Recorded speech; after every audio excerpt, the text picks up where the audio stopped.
Get excited. It's the Electric Company Reunion Party Friday, July 20th at Wakely, 700 Varick Street. That's right, 700 Varick Street, the old EC. We're getting the gang back together, and we're partying old EC style. Peter Prince and Moonboo Lover will be providing the live entertainment. It's only a $5 cover at the door. Live broadcast from the D, raffles, games, prizes, and a few special announcements we're going to be making on this night. Get excited, because you know there ain't no party like an EC party, because the EC party don't stop. Friday, July 20th at Wakely's. See you there.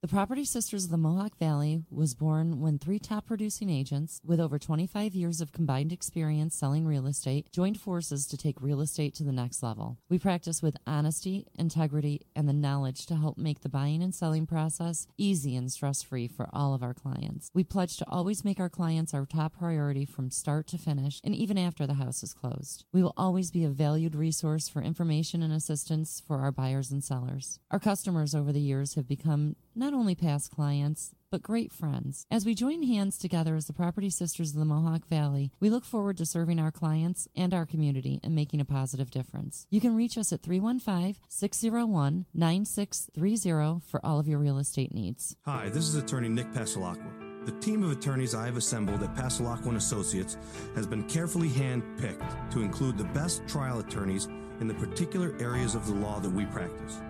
Have you been charged with DWI or any other crime? Members of our team include former assistant district attorneys, now fighting to protect your rights 24 hours a day, 7 days a week. Have you or someone you love been seriously injured in a motor vehicle accident? Members of the team at Pasalacqua & Associates include former insurance defense attorneys, now fighting to ensure that you get every penny you're entitled to. If you need legal help quick, don't waste your time or money calling anyone else. Remember, for legal help quick, you better call Nick and the team at Pasalacqua & Associates. 315-500-NICK or 315-500-6425 or visit cnytriallaw.com today. Ladies and gentlemen, it's time for the Baseline.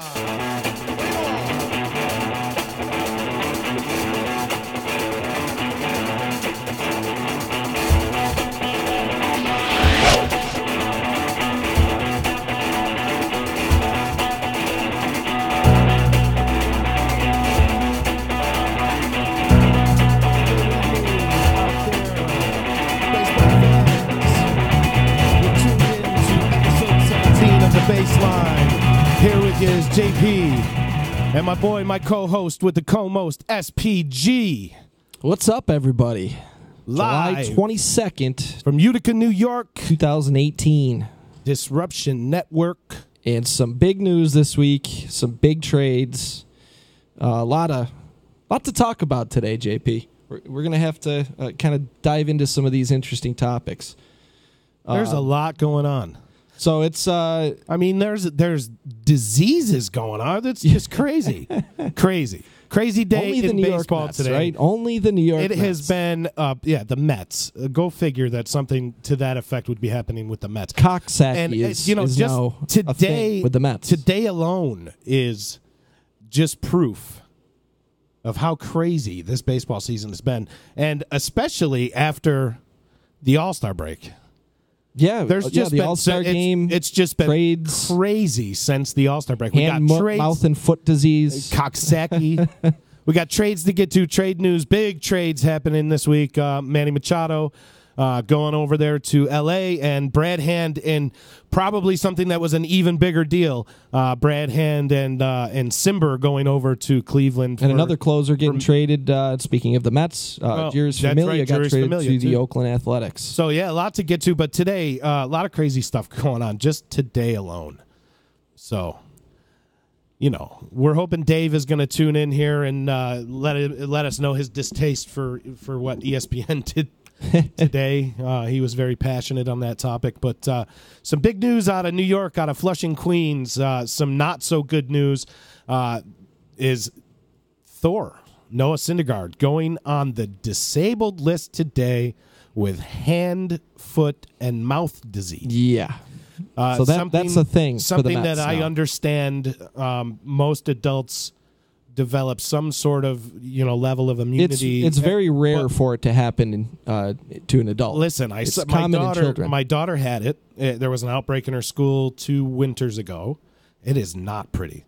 It's not pretty. So you gotta. The one thing that you have to hope and pray for him is that he doesn't get the blisters and the sores all over his hand, all over his pitching hand, because that could put him out longer than one start. Which you alluded to the fact today off camera when we were talking that it was only going to be one start. Hopeful.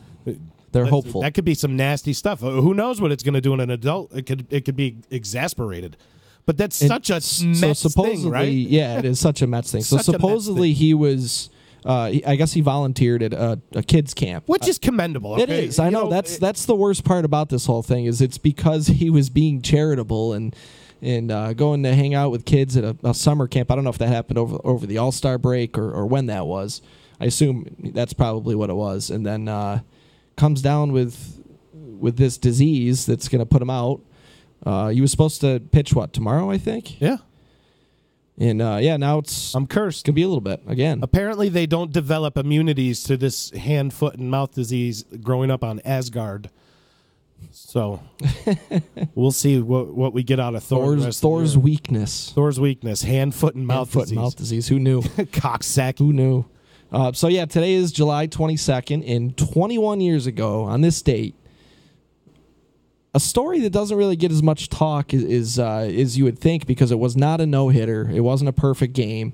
But 21 years ago, on July 22nd, 1997, Greg Maddux threw a complete game shutout. 76 pitches is all it took him. He never even got to a 3-ball count. 76 pitches. One of the most dominant pitching performances in my lifetime, at least. 27 outs. Even though it wasn't even a no-hitter. 27 out. How many hits? How many base runners? I can pull up the box score. I'm guessing not too many. If there were some, probably double plays. So let's say he faced 30 pickoffs. Guys. 30 guys for 76 pitches for 30 guys. At some point in time, whatever team he played, if you pull that up, at some point in time, if you're the manager, you got to tell these guys to start taking some pitches. But then you look and it's Greg Maddux and he doesn't miss. He just throws strikes. So it's awful tough, I guess. 76 pitches in a complete game shutout. And that was against the Chicago Cubs, his former team. Oof. What year was that? It was 20 years ago? That was 1997. So that was not just after, but 4 years or so after he moved over from the Cubs, right? He won a Cy Young and then he went over to the Cubs. Went over to the Braves. Yeah, and then he was an integral part of the 95, right around there. Really the cornerstone. I mean, I guess you could say all those guys were the cornerstone of that pitching staff. Glavine and Smoltz pitched in that World Series without him when they lost to the Twins. Glavine and Smoltz were there. So the Chicago Cubs had 5 hits that day, and they actually did score a run, too. The Braves won 4-1, so it wasn't even a shutout. 76 pitches in a complete game. With a run scored in 5 hits? Yeah. That's insane. Whoever the manager was having them go up and hack then. I retract my previous statement. Maybe that's what you got to do against Greg Maddux. Didn't work out that day, though. Didn't work out a whole lot of 6 strikeouts, too. So the low number of strikeouts but no walks, helped his cause, too. You strike out a ton of guys, that just puts your pitch count way up. That was one of the 2-week stretches, probably, that he went without walking a guy. Probably, just yeah. Just crazy. Insane. So, yeah, Greg Maddux on this date. That's a good one. In 1997. 76 pitches. Craziness. So, back to the news and notes and the goings-on. The Mets, not to keep harping on it, but they can't catch a break with the guys that are supposed to be healthy and out there and performing. And then the guys that I guess you haven't really come to expect much of being on the field is Yoenis Cespedes, and there's some stuff going on with Yoenis Cespedes now. Yeah, it's gotten really interesting and seemingly toxic now with Cespedes and the Mets.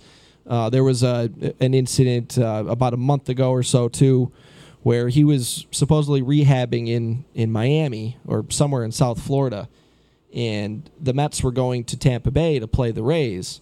And the plan was to have Cespedes come up and join his teammates and sit in the dugout for that series, and he didn't show up. and then they kind of backpedaled and made up some story about how he was just going to try to continue rehabbing and stay on his routine in Miami. But there's some fishiness going on there. There's something up for sure. So now it looks like he might have to have major surgery on his foot. So it looks that he needs to, because by all accounts, the injury that he has is an 11th or 12-month recovery after the surgery. They said something about calcification in his heels. I didn't read too much about the injury, but Mickey Callaway gave an interview this morning and didn't have any idea as to what was going to go on with Yoenis Cespedes. He couldn't provide an answer, and that just echoes to what we've been saying all year about the Mets. And he signed a big contract there, and it's time to get rid of the guys now. He had that to foreshadow a little bit. Later on today, we're going to be talking about historical trade deadline acquisitions that just changed things for baseball, or for the team that they were acquired by. And Yoenis Cespedes, you can make an argument, should be on that list from when the Mets acquired him. A couple of years ago, he went on almost like a J.D. Martinez tear that year. Yeah. And they made the World Series, I believe, that year. I think they beat the Cubs to go to the World Series that year.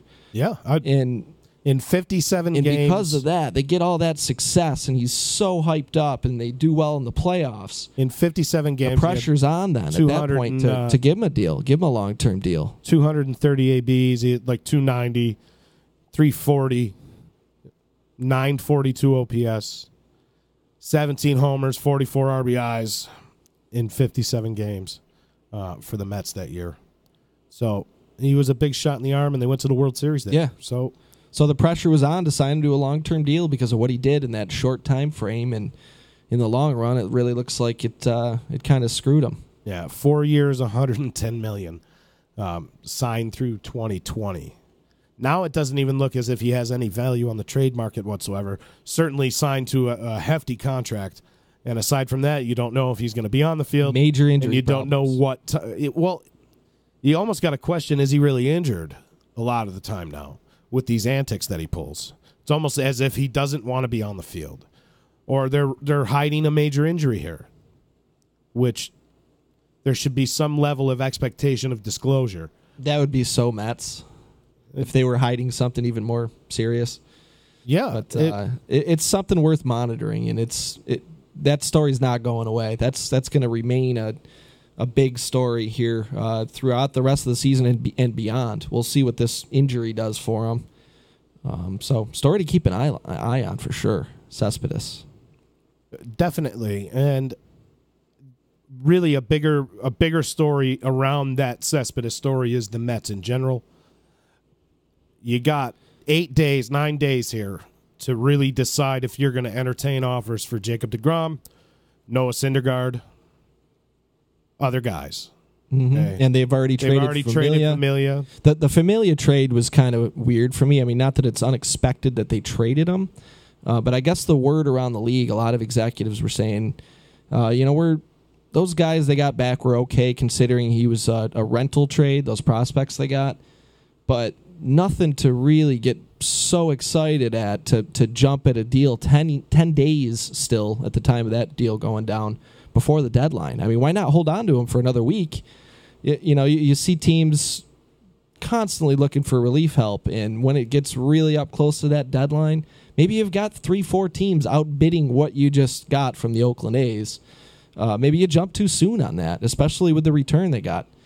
No marquee prospects, not a very not a deal to get excited about. And again, he's a free agent after the year, so they got something for him instead of just losing him. But you got to wonder why not wait at least a few more days and see if you get any other teams coming at you with a last minute offer that might have been more beneficial to your organization than what you got from Oakland. So on the other flip side of that, that's all well and good for relievers, I think. All right, and I agree. Why not wait? Let Familia come in and nail it down a couple more times before, and let his value go up. If you're looking for a Syndergaard or a deGrom, and you're the Yankees or you're the Red Sox or you're any other team that's in play to go get a pitcher of that quality to plug into their rotation, how many starts do you really want that guy going out there and making for the Mets? Right? So I think that had they pulled a trigger for, like, they decided last week they were going to blow it up, and they pull the trigger on a blockbuster for Noah Syndergaard, and he gets Coxsackie with another team. Okay? Maybe they're making up the whole Coxsackie thing so he doesn't go out there and get hurt in the next week. Well, he's got Coxsackie. We got to put him on the DL. Sorry. And you're seeing teams like the Yankees, speaking of which, that are making kind of inexplicable moves. Domingo Acevedo comes to mind in the last few days. Yeah, that was odd, wasn't it? But also Brandon Drury is up again and performing. They're still hanging on to Neil Walker. They owe him less than $2 million. Excuse me. So the Yankees are an interesting case right now. Domingo Acevedo came up for an afternoon, basically. He didn't get into the game, and he got sent back out to Double-A. They skipped him. They bypassed right over Triple-A. So it's almost as if they had the intention that if it was a blowout against the Mets, they were going to bring him in and showcase him. You gotta pay attention to stuff like that. There's guys in place for the Yankees right now. You got guys stacked down there in that the farm system, like a Billy McKinney. Somebody of that nature that could probably be on a major league roster someplace else right now. Oh, how about Brandon Drury? Another guy. He's up and down, Well, that's crazy. He had 20-something odd homers at the big league level last year. That guy's got to be on a major league roster. And maybe you go to the teams that might be looking at like a Whit Merrifield and you say, hey, we got Brandon Drury. If you want to, and then you take that prospect or whatever and flip him for a pitcher. We got Miguel Andujar. He's mentioning an awful lot. I know you don't want to get rid of the guy that's been kind of lightning in a bottle this year, but if he's the asking price, he has been lightning in a bottle. You have a backup in Brandon Drury, and it's not such a bad backup plan. Well, I think Miguel Andujar is why you didn't see the Yankees go out there and make a more serious push for Manny Machado. Can we talk about that Machado trade? Because he's producing. Let's talk about Andujar first. Yeah. But yeah, we'll get into Machado. It's a direct tie-in because I don't understand the disparity in the asking prices. Miguel Andujar is having a borderline all-star caliber season. I know he was not on the all-star team, but through 91 games, 45 extra base hits. This is a rookie we're talking about, and that's the fourth most by a Yankee rookie through 91 games since, that's the only three ahead of him are DiMaggio, Bob Musil, and Gary Sanchez. The only three players that have ever done that through 91 games, 45 extra base hits. So the kid is producing, and the value you'd get of Machado, of course, potential Hall of Fame type player, maybe, yeah, of course, that's a huge boost to your lineup. But how much more production are you getting above what Andujar's doing when you take into account what you would have to give up for him and potentially him being a rental, only being on your team for a couple months? So Andujar is producing, and I think that's probably a good part of the reason why they didn't go harder after Manny Machado. But the Dodgers did. Dodgers ended up getting him. Decent return. Okay. So that's what I want to talk about. Decent return, but nothing to really, again, get super pumped about. The all fourth of these prospect deals in the that we organization. had heard rumored with the Brewers. Had some pretty big and name with the Phillies, young players. And with the Yankees was all that Baltimore was demanding Miguel Andujar's and the Clint Frazier's. Right, Justice Sheffield. And that's all we heard. And the names you heard from the Brewers. Keon Broxton, what's his name? Corbin Burns. These are the names that we heard kicking around for Manny Machado for a rental. And then they turn around and they trade him. I'm not saying that they didn't get quality players. They got unproven prospects, some low-level guys, but only two inside of the organization's top 30. They waited too long. And only one top 100 prospect. They really botched it. They really did. You went out and made it a 5-for-1, and that's kudos to you. Okay, it's a 5-for-1 this late in the game. Good for you, but you got to really hope that one of those prospects ends up being dynamite because you didn't even go and get the organization's top guy. They did Gavin Lux or Walker Buehler. I would give that trade like a C for Baltimore. I would give him a C. And best case scenario was probably maybe a C+ or a B. Right. So, but we won't know. We'll see what happens with these prospects they've got. We won't know for many years. how that part of the trade works out for Baltimore. But had they pulled one of those deals that was on the table with one of these teams, like the Yankees deal or the Brewers deal, you maybe graded it a B. Nothing near what they would have gotten last year at the winter meetings. How about trade them last or the winter? Trade deadline? Give a team, even if it is looked at as a rental, not a long-term destination for Manny Machado. One of these teams that was in, one of these teams that was in right now on Manny Machado would have been in on him, and then some last year with a whole another year of control. You got him in spring training. You got him in your organization. He's comfortable. He's already played 60 games for you the previous year. It made perfect sense to trade him last year. Baltimore had to see the handwriting on the wall that they weren't going to go anywhere with, Kevin. No disrespect to Kevin Gausman, also somebody whose name is getting swirled around in the trade market right now, and Dylan Bundy as well. But they had to know going into the season and even last year that you weren't going to go. That's not a World Series caliber roster or rotation by any stretch. And then you make the inexplicable signing, like we said, multiple times. You sign Lance Lynn to that deal, or Alex Cobb, Lance Lynn. Sorry, Lance Lynn. You sign Alex Cobb to that deal. It's just inexplicable. Baltimore Orioles out of the baseline, staying there. Yeah, we've said it many times. I think they botched it. I think they did okay considering how bad they screwed it up. The return was a little bit, I guess, underwhelming, but they did stock up a little bit. So we'll see. And we've talked about the trade from the Baltimore side quite a bit already, but look what that does for the Dodgers, too. I mean, put Manny Machado in the middle of that lineup now, too. A lot of those hitters have been, aside from Matt Kemp, who's been just an absolute beast again this year. He's back home. A lot of those guys are having kind of underwhelming years. Your Bellingers, Turner missed a huge chunk of the season. Chris Taylor's having a season that's not close to what he did last year. He's doing okay, but a lot of pressure on Chris Taylor with Seager going down. Yeah, and he's a good guy to have in the lineup too. He brings a skill set that is he can almost play like other places, like a Ben Zobrist, like almost like a Brett Gardner is what I was thinking as far as in your lineup as far as a hitter. Okay. Type. Maybe a little bit more pop, but a fast guy who can get on base and gives you an extra base hit here and there. There's a place for that. There's a lot of depth on that roster and in that organization, and I don't think they're done.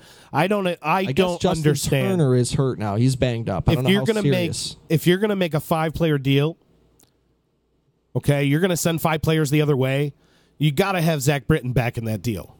Right, yeah, that's the other thing. You've got to have Zach Britton back in that deal if you're the Dodgers. So I think the Dodgers also kind of botched it a little bit, but you got to think that Magic Johnson and co. are thinking that they're going to sign Machado long-term and get him hooked out there in L.A., and they gave him number 8. I don't know if you noticed that. Mm-hmm. Apparently Max Muncy was about to get a king's ransom for number 13, and he had offered to give it up, and a couple guys, including Kenley Jansen, wanted to reward him for giving it up. And then they published the photo of Machado's jersey, number 8.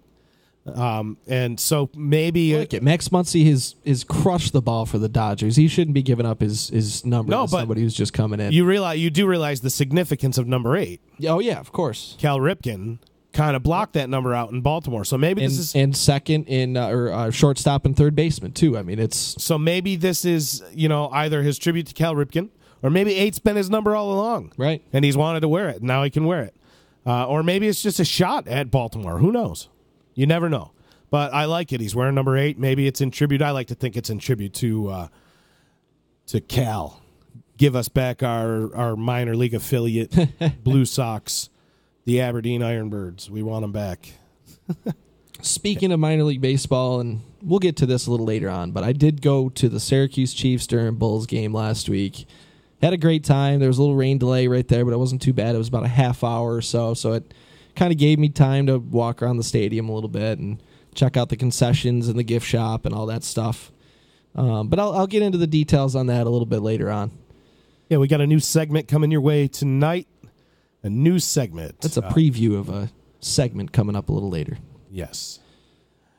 So that's pretty much some of the crazy highlights that are going on around Major League Baseball. There's the Brad Hand trade, too. We got to touch on that for Dave. Oh, yeah, that's right. I don't know if he's watching or not, but...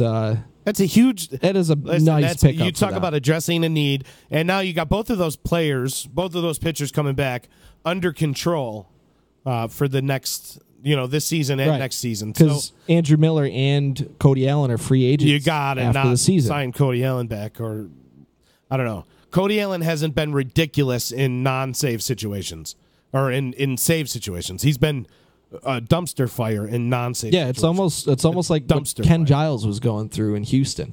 Anytime he was in for a save situation, he was okay. He got the job done. He might give up a run here and there, but when it's not a save situation, wow, just dumpster fire. And he ended up getting sent down. I don't think the Indians will have to worry about that with Cody Allen. Speaking of non-save situations, you just took the words right out of my mouth. So yesterday in the Yankees-Mets game, out of my mouth, Aaron Boone brings in Aroldis Chapman in the 9th inning when they're winning by 4.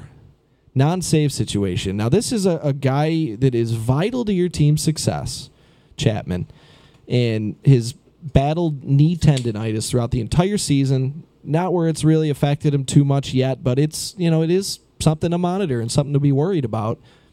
And you'd think at that point, he missed the All-Star game because he was there, but he didn't pitch in the All-Star game because it was a health concern. So you come back, and I get he hasn't pitched in, a week or whatever. And you put Chapman in a non-save situation when you're worried about his health, and I don't know what happened. I hope as a Yankees fan it was just a weird off day, but the velocity was down. He topped at 96. Not throw strikes. He couldn't throw strikes. I believe he had, I want to say 19 pitches and 17 went for balls. Yeah, 16 went for balls. Or 17, yeah. And then it was like his last 10 pitches were balls. 11. I know he threw the last 11. I remember that number. So just a terrible outing. Chasen Shreve coming in. Where are all the Yankee fans screaming DFA Chasen Shreve? I'm wondering where you are. I never said DFA him, but I understand you don't like him, but I did send you a message all after day that. Long, said I still don't like Chasen Shreve. All day long, I read comments on by Yankee fans. DFA Shreve, DFA him, and then I didn't see any of those comments yesterday. So you're fickle, Yankees fans. Fickle fans. Don't be fickle. Here's an interesting tweet talking about trades. We mentioned Zach Britton.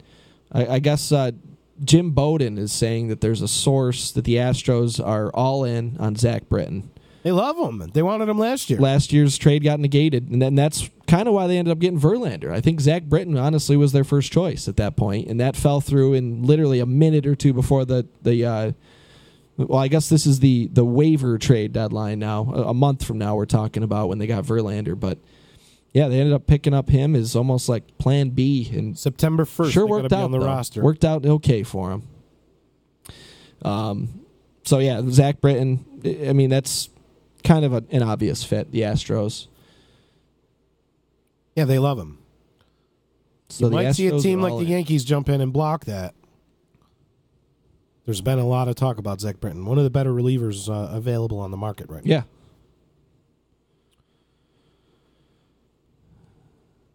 What else? I think that was it for really any of the major stuff. We talked about the Brad Hand trade and the Familia trade, and of course the Manny Machado trade. I think Chapman. Of the two trades, I think that the Brad Hand trade is maybe bigger, more important. It makes the Indians better than it made the Dodgers, I think. I understand getting Manny Machado is a huge get to put in the middle of that lineup, especially maybe losing Justin Turner and you've lost Seager. I understand that Machado's a big get, but the main concern with the Indians has been the back end of that bullpen, and that's it. Their offense is lights out. They got 2 potential MVP candidates leading the way on that offense. And, maybe a Cy Young candidate in Corey Kluber. A lot of chatter on a couple of the Twitter sites that I follow this week, and naming Corey Kluber the first half Cy Young. But that aside, you guys got Kluber and Carrasco and Bauer. They're okay everywhere except the back end of that. One of my favorite Dave, where are you? One of my favorite sites on the internet. One of my favorite baseball sites is probably yours and many baseball fans is Fangraphs. Okay, and they have a standings page, and it shows you the percentages of what percent this team has to win the division. So, for example, in the AL East, the Yankees have a 35% chance to win the division and a 99.9% chance to make the playoffs. The Cleveland Indians' percentage to win their division is 99.6. They're 99.6% likely Cruise control, man. to make Cruise the playoffs. control. So they're on cruise control and just making moves like, beefing up the bullpen with Brad Hand. And I don't think they're done. I think they're going to make some more moves. And Simber, too. He kind of gets overlooked in that deal, but he's another nice bullpen arm. It's a good to get. throw in there. So, And they've done what we figured would happen all along. They had time to fix it, and they could take their time and not worry about it. You know what we totally don't They did need it. to disregard in that trade is the return that the San Diego Padres got. Right. Because right. now the San Diego Padres have, I believe in the latest rankings, adding Mejia gave them 11 in the top 100. 11 prospects in the top 100 down there for San Diego, and a couple guys under organizational control up at the major league level that are showing a good upside. Well, you look at all these trades that happened this week, the 3 big trades, and the return that the San Diego Padres got, they got the best prospect out of all those deals. Yes, for a guy that they were going to trade anyway, they got a legit prospect back and add him to the stable that's already ranked the number 1 farm system in baseball. And to be fair, Hand is the only one out of the Machado Familia in Hand trio that got traded this week that has control beyond the season. So, yeah, the return would be better. I mean, it makes sense. But, yeah, the prospect that San Diego but came it was up a with. 1 for 2. I like to trade for both ends. I think that San Diego did well. Yeah, it makes sense for both teams. And they prospects don't always pan out, but keeping Brad Hand didn't make sense for that organization. You might see him make a move maybe with Tyson Ross, perhaps. That's really maybe the only other guy that could be getting moved in San Diego right now. But they have an awesome core up there right now of young guys under control, and now 11 of the top 100 prospects in baseball. It's going to be looking good, and they're going to have so much money to spend. Well, it is the Padres, so they're not going to have total money, but they're going to be free of major contracts other than Hosmer. So things are going to start looking up. You might see. By the way, those standings percentage things. The Boston Red Sox have a 100% chance to make the playoffs. 100%. 100%. That's good, right? 100% because they are currently on pace. So we're going to get to that in a second here in our rundown. They're currently on pace for 111 wins. 111 wins. 112. It's like 111.8. That's crazy. So, and the Yankees are on pace for 102, I believe, and are going to finish 10 games back. Crazy things. And it's almost August. Did we mention that? 7:22 here. So this is going to be our last show. We're going to get to some trade talk in a little while. But this is going to be our last show before the trade deadline. Follow us on Facebook and Twitter. Oh, yeah. We'll be posting stuff. We won't have a show until post-trade deadline. But follow us at the Baseline 315 on Twitter for all these news and notes and updates from the world of trades. And check out our Facebook. And check out all the good content at disruptionnetwork.net. Ease Beats and Bizz, Home Free with Adeline Van Dyke. EC Radio Daily with Anthony Z. Donaldson and Chicken, and a lot of good events going on for Disruption Network in Central New York. So if you're local, if you're coming up here for induction weekend, and you want the haps on the haps, what's going on, check out disruptionnetwork.net. So you mentioned all the fun events and everything, and what a success that the party was, the EC, the Electric Company reunion party. Yeah, I had a good time. Put on by the D on Friday night down at Wakely's here on Varick Street in Utica. And, I had a great time, and it was, just like the promos said, getting the gang back together and some nostalgia and great music and great friends and good time, man. That was awesome. Yeah, you get a charge. That deserves a charge. I'll give it a bell, too. I'll Buddy give it a Bell. Awesome seeing old Buddy friends. Bell chiming in. It was really like being in the old place.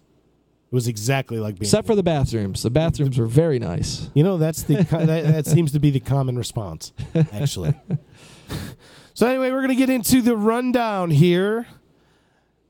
And we're going to go down the standings and then down some league leaders, and then we're going to have some open discussion about that. So anything you guys want to talk about, feel free to chime in on the text line here or comment on this live stream here. So, ladies and gentlemen, The rundown. The rundown. The rundown. And a big up to our boy, Colenzo. Yeah. Yeah, those voiceovers are great. Thank you, Colenzo, for helping us out with that. And we're gonna continue to have cool little improvements and little things that we can continue to enhance the show with. So there definitely is more to come on that front too. Yeah. So without further ado, the rundown.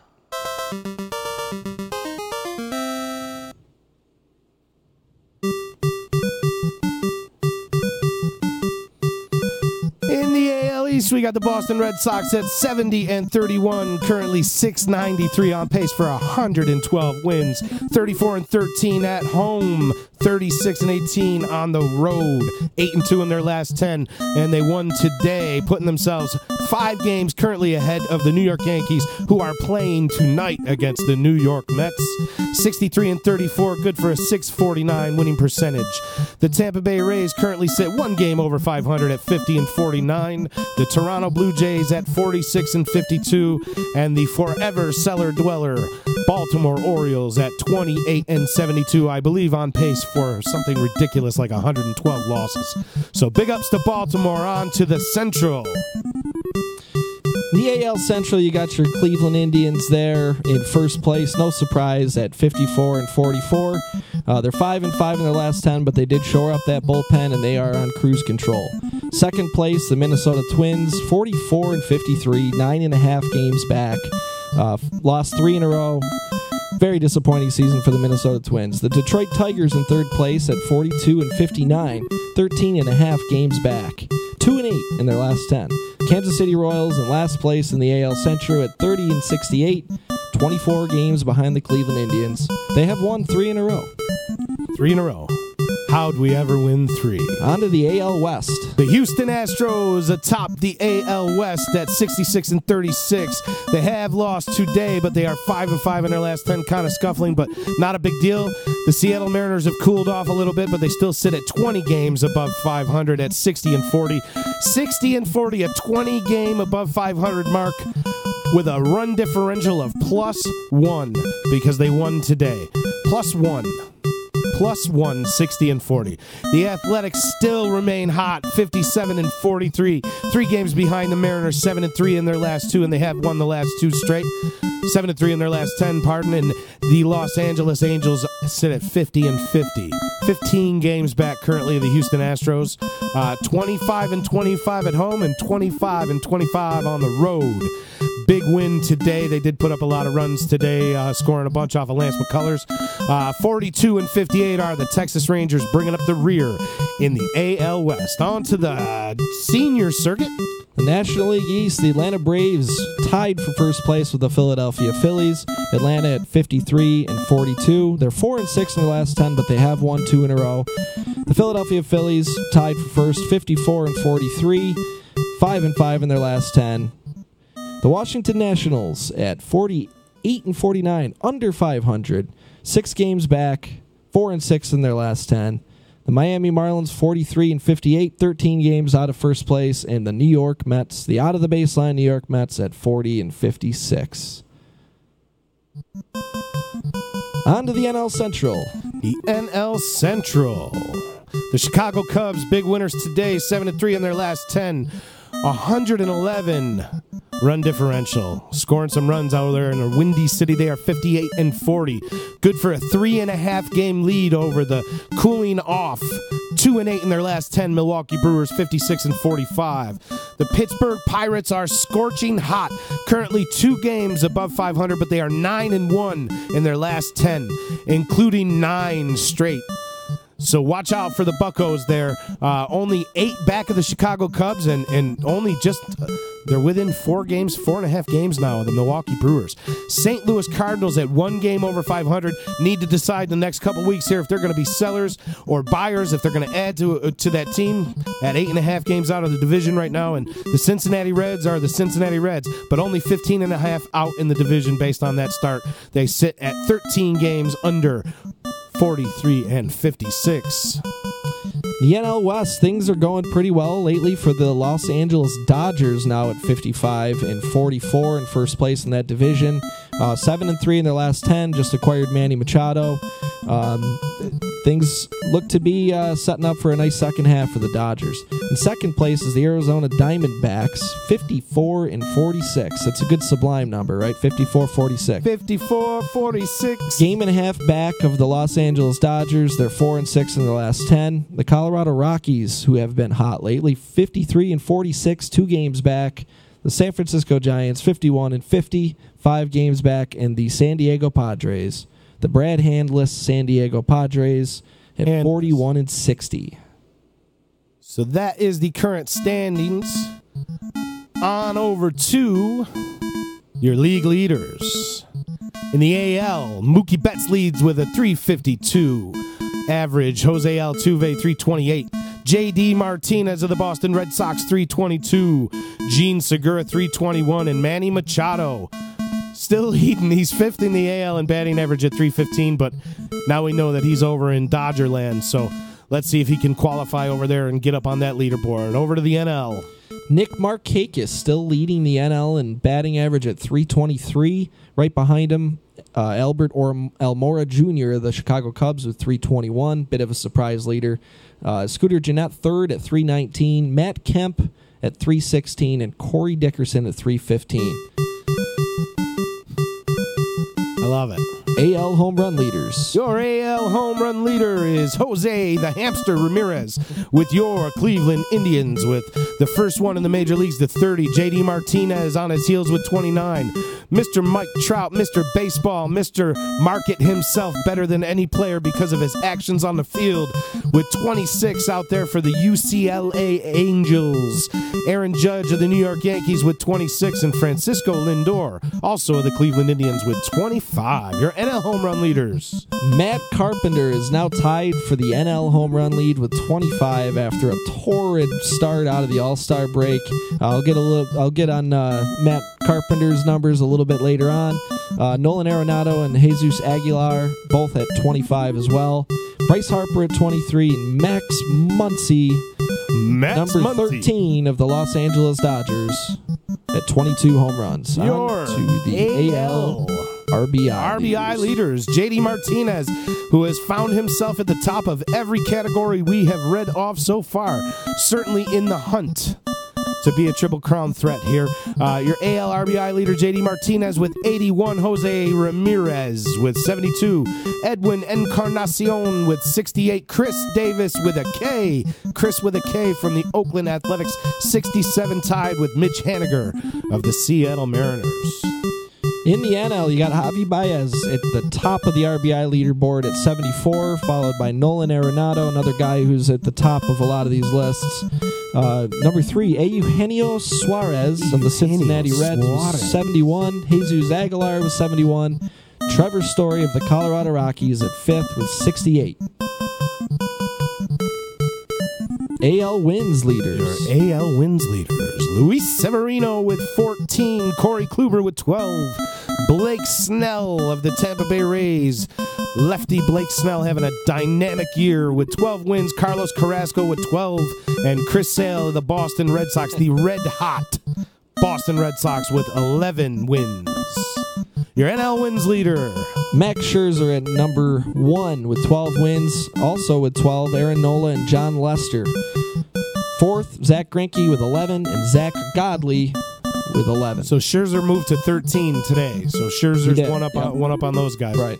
Your AL earned run average leader, Chris Sale, 2.13. In a tight race all the way down, we got Justin Verlander at 2.19. Blake Snell at 2.27. Luis Severino at 2.31. And the Cleveland Indians' own Trevor Bauer at 2.44. On to the NL ERA leaders. Jacob deGrom at 1.68. He's been top of that leaderboard all season long. Aaron Nola of the Philadelphia Phillies at 230. Max Scherzer, 243. Miles Mikolas, 282. Mike Fultonevich, 285. AL saves leaders. No surprise at the top. Edwin Diaz just going insane with 37. Craig Kimbrell with 31. Aroldis Chapman with 26.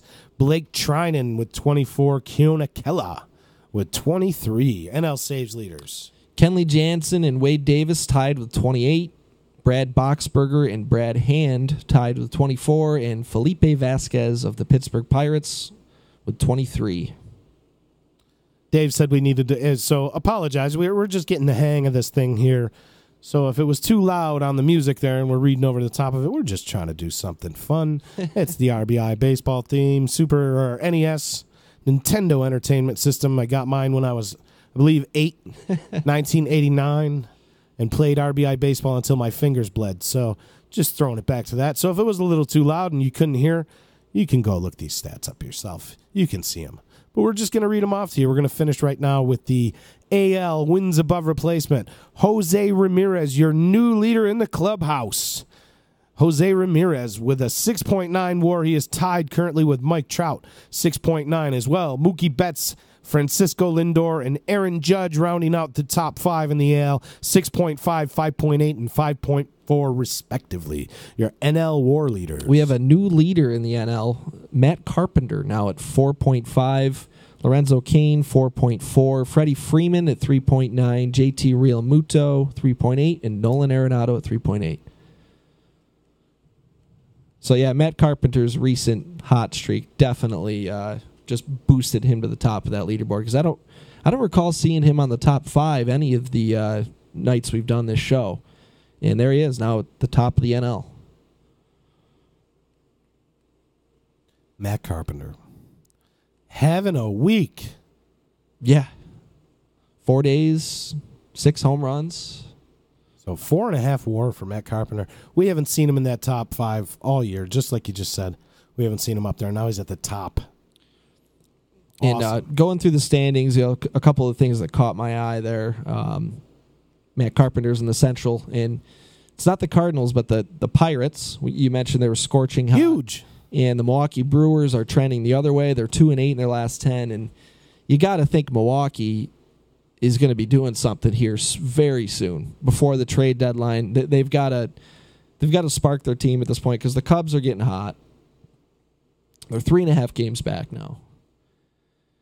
They need some pitching, and they got to make a move if they're serious. And bringing in Kane and Yelich and the other moves they made shows, at least the beginning of the season, they're serious about being a contender, and they have to go out and pull the trigger on something here. Yeah, they currently lead only by a half a game over the Atlanta Braves. For the NL wild card, they're a game up on the Diamondbacks, a game and a half up on the Rockies, and only 4 games up, like we said previously, on the Pittsburgh Pirates, who just inexplicably leaped the St. Louis Cardinals. If you're the Cardinals, what are you going to do? What are you going to do there? You're going to sell some of these pieces and retool and re-gear up for next year? Find a replacement for Matheny? Or are you going to go for it right now, thinking that you can catch these guys ahead of you in the wild card or catch the scorching Cubs right now? The Cubs are playing good ball. The wild card in the AL is a little more rounded out now, with maybe only 3 teams competing for 4 spots. Tampa Bay in that 4th spot would be 9.5 games out. But the NL, there's a lot of teams in it. Might see a lot of buyers in the NL coming up here in 2 weeks. Going to be a great trade deadline. Or it could be quiet. We could be fooled and everything could go quiet and nothing could happen? Well, it's already been interesting, with the trades we've talked about already, headlined by the Machado deal. Yeah, that Colomé trade really kind of got everything going under the radar. Yep, Colomé and then Kelvin Herrera to the Nationals was another early one. For sure. So Dave checking in with us. Thanks, Dave, for checking in. ESPN is out of the baseline. They flex scheduled the Mets and the Yankees to play tonight, and that game has been postponed. So, Dave, you called it. You called it today at about noon that game was going to be postponed. Credit where credit is due, my friend.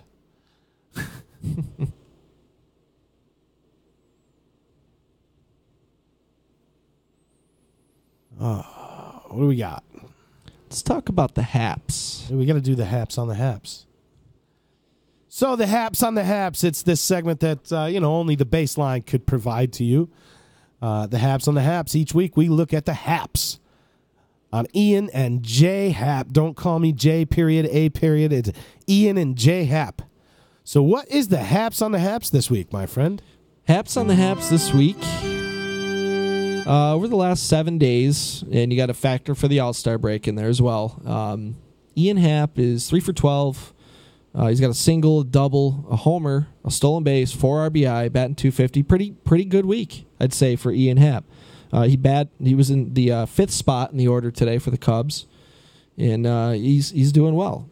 J Happ, really nice start today, actually. 5 innings, a 1.80 ERA, and 9 strikeouts. You got to figure with a ton of scouts watching. So he had a nice start today. It was against the Baltimore Orioles, for whatever it's worth, the Manny Machado-less Baltimore Orioles. But, yeah, you figure that the Blue Jays are pretty excited that he went out there and had a good day. That might get some more confidence in some of these teams looking to buy going forward and maybe trying to pull the trigger on a J-Hap trade. And the other interesting thing was J-Hap actually got the save in the All-Star game. Speaking of the All-Star game. So a pretty good week for both Haps. Can we talk about something that jumps out? I think we could say that they're both happy Haps this week. Happy Haps. Happy Haps. I watched Ian Happ make a really good play today, so he kept me from getting a save. Happy Haps this week? Happy Haps, both of them. That's good. That's good, right? We don't got to throw any of the Haps out. So that's the Haps on the Haps. Can we talk about the All-Star game for a second? Yeah, of course. We should. Gene Segura should have been driving home in a Camaro or a big truck, and he got robbed. Yeah, it was obvious to me. 2 for 2 with a home run. We were texting back 3 and forth RBIs that night and said a run scored. Gene Segura MVP for sure. And he didn't get it. He didn't get it. It was rigged. That's all. It was a good All-Star game. It was tight. It was entertaining. Not exactly the bullpen usage that I expected out of the AL, but it Edwin Diaz blowing the save. It ended up working in the end. So all in all, a good experience. The home run derby was pretty intense, I thought. Thought it was fitting that Bryce Harper went and took it home. And then, of course, fitting that there was controversy afterward. But don't make ridiculous rules and nobody can follow. You can't. Just enjoy it. It doesn't mean anything in the long run. It's just fun to watch. Seriously. Just enjoy it. Did Bryce Harper hit more home runs than Kyle Schwarber in the allotted amount of time? Yes. So you got to wait until it lands. So you get penalized for hitting it farther. Really, if you think about it, the farther the home run, the longer it takes to land, so you're going to get penalized.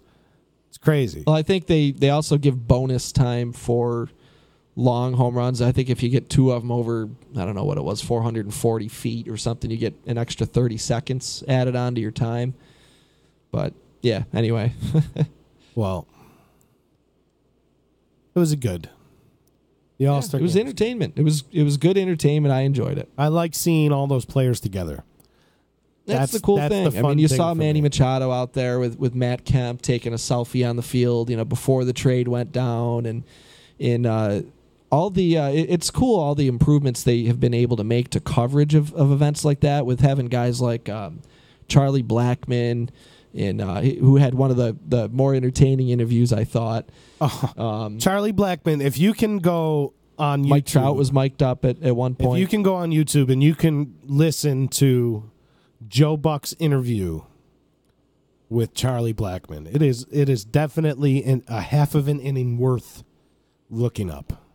And Joe Buck asked him about inflated numbers in Coors Field, and he answered the question. And then Joe Buck's next question was, "Do you get burned out by answering questions like that?" He flat out said, "Yeah, I do. I get sick of answering." And then Joe Buck asked him about his beard, pre-beard and post-beard numbers, and Charlie Blackmon happened to say something along the lines of that he wasn't going to shave it, and Joe Buck says, "Why? Are you superstitious?" And Charlie Blackmon retorts with, "No, I am a little stitious." just classic. Yeah, a nice Michael Scott quote from The Office, and I caught that too. I laughed about it. I thought it was great. So, Charlie Blackmon's interview is definitely one worth going. A lot of talk about Rob Manfred at this game, the interview that he gave. I don't know if you happen to watch it, but said the next few steps for Major League Baseball are going to include expansion and a look at, let's just bottom line it. I'm not even going to sugarcoat it like he did, because he went off on some kind of sugar-coated story about it. But shifting. He seriously wants to take shifting out of the game. They want to make rules about formations on each side of the base, and I saw a picture on. I think it was just on don't Twitter. Understand it. I think it was a picture on Twitter that I saw somewhat recently, and it was a picture of Ted Williams batting. I want to say it was 1946, and the defense was playing the shift against Ted Williams. So it hasn't gotten popular until, I don't know, the Splendid Splinter, man. Decade. That's one of the best hitters of all time too, and it's not brand new. No, they had to do it to one of the best hitters of all time. Whatever. Rob Manfred, stop trying to change the game. Let it be played. You're out. We'll throw an early one in there. He's out. Yeah, no, I will not throw the Rome native out of the baseline. No, he's out. Okay, no. he's not out of the baseline. He's out. You're out. Just a temporary thing. Get off the base paths. Go sit down. Grab a Gatorade. Watch your next teammate. You're out. Go sit in the corner of the bench and think about what you've done. You can't eliminate the shifting. It's strategy. And so just as easily as I can shift 4 players to the right-hand side of the infield is just how easily you can adapt your swing or your approach to go the other way. It's just as simple as that. It's a chess game. So I don't agree with any of that stuff. You've done enough with the pace of play type stuff. You're shaving a whole 3 or 4 minutes off the average of each game. So, just take that as progress and stop trying to change it. That's my thoughts. Yeah, I agree. I agree completely. Leave it alone. I don't know. Make guys learn how to hit the other way or bunt a hit down the third base side. That's all. Even that little butcher boy where they draw the bat back and they give it that little whack with just the barrel and they can aim it where it wants to go. Why not learn that? Practice that. Your first 2 rounds in the batting cage should be bunting. That's what they should be doing. All Major League players. I don't care who it is. You should be laying down bunts as many times as you humanly can, because you should be. You should learn at any situation in the game when they got 4 guys on the right-hand side of the infield. You need to bunt it up the third baseline. It's a single every time. Base runners are important. That being said, we're going to move on to a brand new segment. Oh, yeah. A brand new segment. The Field Reports. The Field Report. So I mentioned I went to the Syracuse Chiefs game and the Durham Bulls on Monday in Syracuse.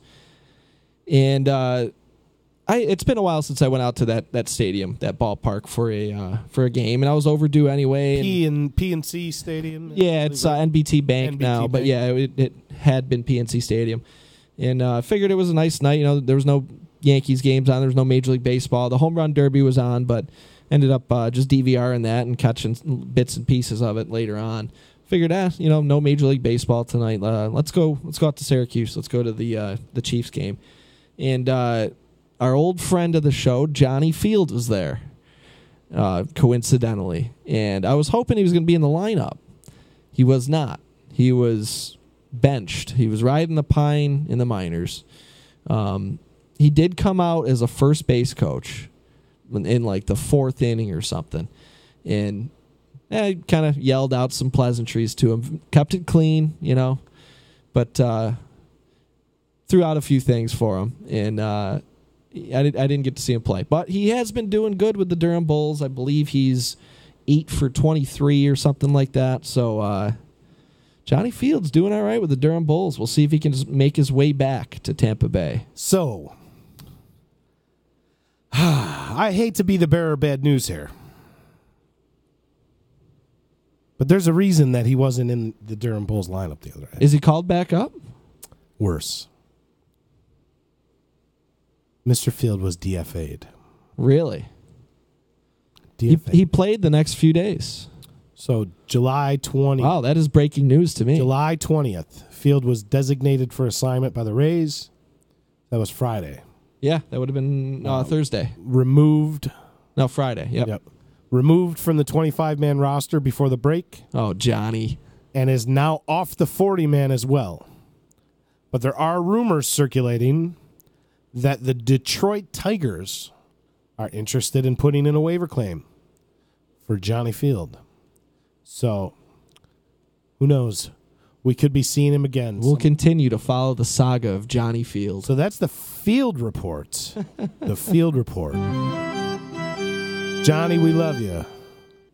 You're in our hearts. Number 1 in our hearts, Johnny. Thanks for being you. So the Field Report. And tonight, the Field Report was brought to you by Nick Pasalacqua and Associates. For legal help quick, you better call Nick. Call attorney Nick Pasalacqua and the team at Pasalacqua and Associates. 315-500-NICK. 315-500-NICK. CNYTriallaw.com on the web. Check them out. Check it. So we're going to get into our weekly segment entitled 3 Up, 3 Down, where our resident fantasy baseball expert, Mr. SPG Sean Patrick Gaffney, will give you 3 players to go towards and 3 players to stay away from in the world of fantasy baseball. 3 up, 3 down. 3 up, 3 down. 3 up, 3 down. So I got on my 3 up list a beneficiary, at least of right now, from the Brad Hand trade. And that's Kirby Yates, who's having a great year in the pen for the San Diego Padres. He gets promoted to closer there in San Diego. And hey, you know what? That's another guy that could get traded. That's what I was going to mention next, is you could see him on the move here in the next several days, which maybe he'll be on the 3 down list next time we speak. But as of right now, he is definitely one of the better arms that you probably could readily acquire. Maybe not now, but before the trade or right as the trade happened. Definitely one of the better numbers, overall stats that you would be able to just grab off the wire. And now he's going to get you some saves, at least for the short term and maybe the long term. Who knows? Last year was Brad Hand. Everybody thought he was going to get traded. Anybody who had him in fantasy baseball was almost expecting that he was going to get traded like he did this year and lose his full-time closer spot, become a setup man, and he didn't get traded last year. So maybe the same thing happens with Kirby Yates. We'll see. So Kirby Yates is safe. Corey Dickerson is the next one I have. Corey Dickerson, they're red hot. He's red Corey hot. Dickerson. His numbers pretty good overall. He's got an 833 OPS, 10 home runs, 306, I believe he's hitting, right? He is batting 307. 10 home runs, 40 RBI, 6 stolen bases, a nice on-base percentage of 341, and he's slugging just under 500. So he's kind of had a little bit of a roller coaster season. He started really hot, cooled down quite a bit. The power numbers aren't quite what you would normally expect from Corey Dickerson, but for a guy that was he is hot now. Just cut by the Rays. Yeah. So we've been following that literally since our first episode, because he was just cut. But yeah, Johnny Field is following in the footsteps of Corey Dickerson getting DFA'd by the Tampa Bay Rays. So maybe we see Johnny Field up at the major league level next year as a 300 guy. So the third guy is somebody you definitely will not be able to pick up in fantasy baseball. He has turned into one of the hottest players I have ever seen in a given stretch. And that's Matt Carpenter of the St. Louis Cardinals, what he has been doing lately. The numbers have been incredible. Home runs in 6 straight games, 8 home runs in his last 6 games, a ton of extra base hits. He's just putting up video game type numbers right now. Jumped to the top of the NL WAR leaders just with a couple weeks, especially the last 4 days. Just the numbers he is putting up he is just stuffing the stat sheet right now. So you're not going to be able to pick him up, but he's doing so well that I had to. You got to mention him. Had to have a space in this show to talk about. Just after that Carpenter. one game. Yeah, that one game, Friday's game, 5 extra base hits, 3 home runs, 2 doubles, and he only played 6 innings. They pulled him out of the game because they were winning by 12 runs or something. He's got 17 total bases in 6 innings. You can't pull him from that game. I don't know. Yeah, I was a little surprised, too. I thought maybe a shot at a cycle or, who knows, a 4-home-run game or something. He could have put up a ridiculous fantasy. I mean, he did put up a ridiculous fantasy day, but he could have put up, like, an unheard of. With 2 more hits, with a single and a triple, if he could have pulled that off somehow. Could have been unheard of. Insanity. So, yeah, he had 5 extra base hits in 6 innings. He's the only player ever to do that in just 6 innings. Some other players have done it in over a full 9 innings, but none of them have done it in 6. Insanity. So it reminds me of that day that Sean, you remember, that wasn't Sean Green. Yeah, it was Sean Green. Remember that day Sean Green had for the Milwaukee Brewers that day? He had like 19 total bases, something to the effect of. That's the day. That's what it kind of reminds me of. So, Matt Carpenter. Awesome job. Since May 16th, he is tied for first in the majors in home runs, first in the majors in extra base hits, first in the majors in slugging percentage, and first in the majors in total bases. It's awesome. He did get a single today, because that was kind of an interesting stat, too. He had gone 11 days without a single, but he was 12 for 25 with 8 homers and 4 doubles over that span. Craziness. So, yeah, Matt Carpenter, he's up. That a boy. That's one of your boys right there, Matt Carpenter. Which I'm glad I drafted him because I kind of figured he'd be like a utility guy for me, as anybody does when you got a guy like that with multiple position eligibility. And Josh Donaldson I drafted to be my starting third baseman who has missed 90% of the season so far. And I was able to plug Matt Carpenter in there, and he's the hottest hitter in the game right now. Well, him and Jose Ramirez. We'll give Ramirez his due, too. But, just as hot as you can possibly be as a hitter right now. So for the 3 down. I got 2 closers that got traded that are no longer closers, and that's Familia and Brad Hand. I'm not going to get into their stats because it's obvious why they're on the 3 down list. Their value takes a tremendous hit if they're not the primary closers where they're going. And Cody Allen has struggled, but has done better in save situations. He hasn't been abysmal in save situations. Right, and I expect Brad Hand will get some save opportunities. If the matchups favor a left-handed pitcher in the late innings, you could see that. Sure, you're going to see him get some save opportunities. But this also takes the relief, or it gives some relief to Cody Allen in not having to pick up the slack in non-save situations as well. Tie games, perhaps. But he's not the man anymore like he was in San Diego, and his save counts, his save numbers are definitely going to take a hit. Still worth hanging on to, of course. So the other closer that got traded this week, Jurius Familia. All the reasons I just said about Brad Hand. Nothing to do with their numbers. His numbers may improve now that he's on a better team. Who knows? But his stats or his saves. Blake Trinan has just had a great year there. There's no replacing. Yeah, I don't think you'll see. This is good for the A's, though. Many opportunities. And this maybe gives some indication that the A's are going to be buyers. They're definitely not going to be sellers, but This may They could be. I heard that too. That like what the Minnesota Twins did last year. They acquired, I think it was Jaime Garcia, and then like a week later, they went on to New York. Terrible losing streak, and they flipped him.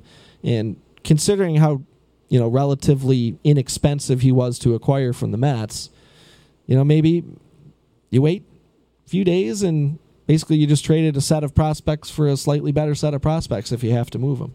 Best case scenario, maybe you are buyers, and 10 days from now, you're looking to add more pieces.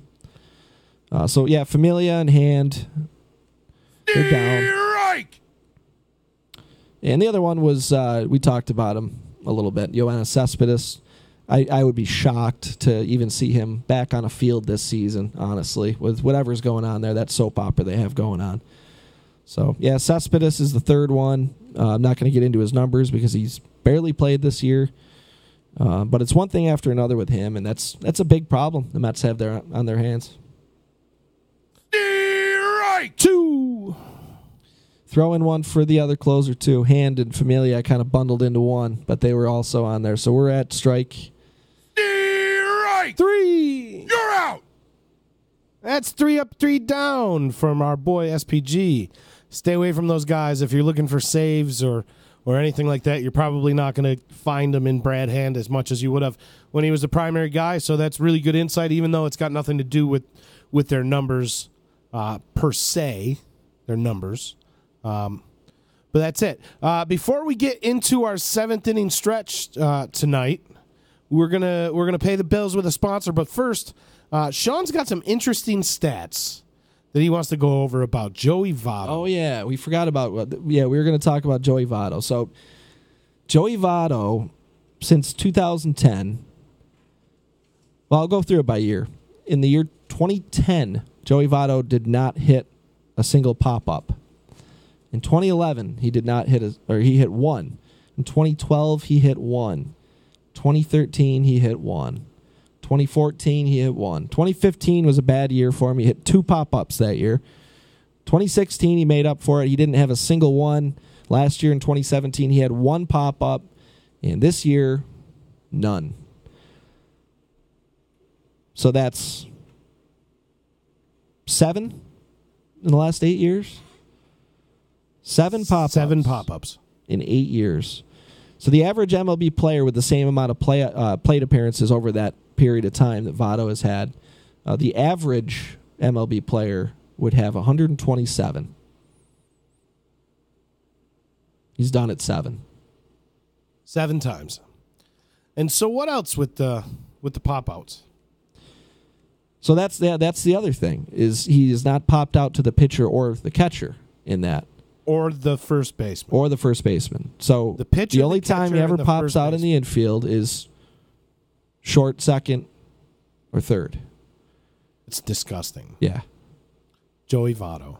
The interesting world that is Joey Votto. One of the crazier stats you will ever hear, like in any sport. I mean, that's insane. He averages less than 1 pop-up a season. Insanity. He never pulls the ball. He pulled a home run in the All-Star game because he wanted to. I love Joey Votto. I wish Joey Votto had an opportunity to be on a contender. I'd take him on the Yankees in a heartbeat. I was listening to another podcast, and they were talking about Joey Votto, and his power numbers overall are down, and still having a good year, obviously an all-star caliber year. But it was funny, the way he termed it, he was talking about Joey Votto's power and maybe if that's going to come back in the second half. And the way he kept talking about it was, when Joey Votto decides to start hitting home runs again, then yeah, that's when you'll see his power go up, because he intentionally does everything on the field. If he's not hitting home runs, he's not doing it on purpose. Like he's trying to get doubles and trying to do other things instead of just going out there and swinging for the fences. Like he controls his game so well that it's really crazy. It's something I have never seen. Maybe Tony Gwynn is like the next level above Votto, in my opinion. Level of hitter that I can remember just controlling everything from the batter's box at all times. So, yeah, Joey Votto, 7 pop-ups, 9 years. 7 pop-ups in 9 years. That gets a charge. Joey Votto continues to impress. So, yeah, that's good. So we're going to get into our favorite segment of the day. We're going to get into the 7th inning stretch. And in our 7th inning stretch, Sean and I both give different, sometimes the same, but different 7 lists. And this week is no different. We are going to give our top 7 trade deadline deals. And just to preface, you will not see the Justin Verlander deal from last year in Houston, nor any deal made after July 31st, because we are talking only the non-waiver. Right. So no Justin Verlander. So, or he definitely would have been. Yeah. Oh, he would have been on the list. So the 7th inning stretch. It's time for the 7th inning stretch.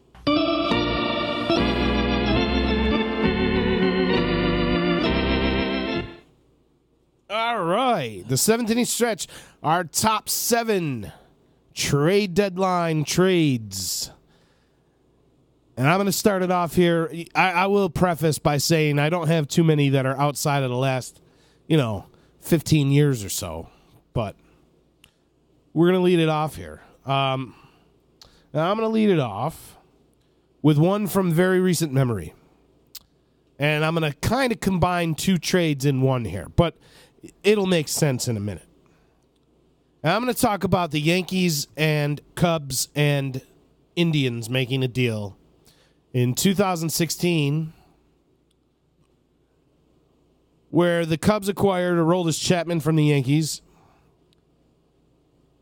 and the Indians acquired Andrew Miller from the Yankees. 2 relievers. Chapman and Miller went on to dominate for both of their respected teams, and both of those teams ended up meeting in a Game 7 World Series. Both on the strength of the 2 acquisitions that they made. So it was a high return for both the Cubs and the Indians. They achieved what they wanted to achieve by making those deals. But the highlight of those deals for me is what the New York Yankees were able to do by trading 2 years or 2 relievers for the prospects that they got in return. Including one that was a free agent after the season. Aroldis Chapman, who they turned around and signed again, just adding sweetening the deal. I'm sure the Cubs would do it all over again. Absolutely. So that was a when if not now moment for the Cubs. If not now, when do we go and do this? When do we win it? So definitely the Cubs would not trade Gleyber Torres in that uniform right now, today. They wouldn't trade Gleyber Torres for that World Series. Agreed. But the return that the Yankees got in those 2 trades for Chapman and Miller, the Yankees turned Chapman and Miller into Justice Sheffield, Clint Frazier, Gleyber Torres. Adam Warren came back in that deal. So the Yankees, Billy McKinney was involved in those deals. The Yankees were able to add to a farm system in 2 deals. And you look at what Brad Hand was, the fetching price for Brad Hand just now. The Yankees did 4 times that in 2 trades. So that trade sticks out to me as being very important. Because not only did the Yankees get a strong return, but both the teams that made those deals ended up going to the promised land. They went to the World Series. They played in a Game 7 against each other, and on the strength of making those 2 trades. So that's my number 7. What do you got for number 7, SPG? My number 7 happened on it was leading up to the trade deadline. So these trades we're mentioning might not have happened literally on the trade deadline day. It might have been in the weeks leading up to it. Like Manny Machado getting traded last week would count if you were talking about trade deadline deals for this deal. So that's how we're approaching this. And this trade happened on July 7th, 2008. And that's when the Cleveland Indians traded CC Sabathia to the Milwaukee Brewers. Wow. And at the time, the Brewers hadn't made the playoffs since 1982. They were So you got that a little lower than I do. I will allude to the fact that I got it somewhere on my list. It's a little preview of something that might be on your list. So they hadn't made the playoffs since 1982, the Brewers. And they, obviously not as dire of a drought, anything like what the Cubs had experienced when they made those trades. But at the same time, there was some desperation here of, if we're ever going to make the playoffs, this is the year we need to do it, and we need to make a splash and go get, just at the time, just a workhorse ace in his prime. And they went out and got Sabathia. They traded Matt Laporta, Zach Johnson, Rob Bryson, and a player to be named later, which ended up being Michael Brantley. Yep. So the trade worked out for both teams, at least in the short term. The Brewers made the playoffs. CC had a great couple months, great run with them. And the Indians get Michael Brantley out of the deal, who, when he is healthy, he is one of the best outfilders in baseball. He's currently having a great year right now, too. So that's what I got, my number 7. I like it. I got it somewhere on my list, but just alluding. Number 6, I'm going to go 2004. The Houston Astros, a team that you may see on my list as well later on with another trade, but 2004, the Houston Astros added Carlos Beltran. Yeah, that's not the strongest average /line, okay?